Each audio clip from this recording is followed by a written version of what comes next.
ইঁদুর ঢুকেছে একটা। ওখানে থাকো তুমি, ওটা তোমার ঘর। চুমু দে, একটা চুমু দাও ওকে, একটা চুমু দে।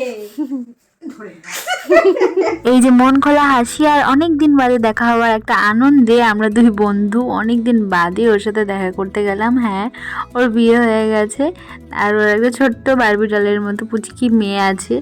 আমরা ফার্স্ট টাইম ওর বাড়িতে যাচ্ছি। অনেকবার যাওয়ার ইচ্ছে থাকলেও আমরা যেতে পারিনি কোনোভাবে। চুমু নাও, চোখ পিট পিট করে, চুমু নাও। এটা আমরা নিয়ে চলে যাবো। নাম কি বেশ বললি? অ্যানি। লেডি ডন কে দেখছে, লেডি ডন গুলি করে দেবে।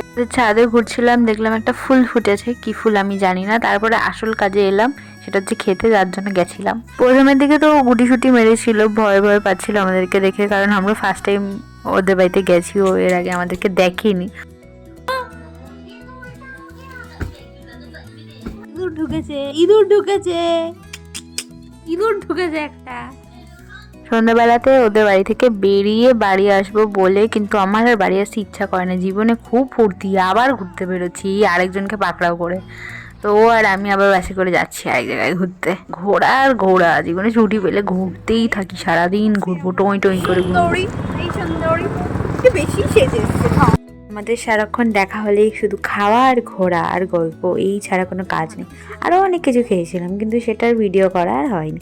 তো তারপরে বাড়ি চলে গেলাম। বাড়ি যাওয়ার সময় আবার খাওয়া নিয়ে যাচ্ছি, কারণ খাওয়াই মূল মন্ত্র, পেট পুজো মহাপুজো।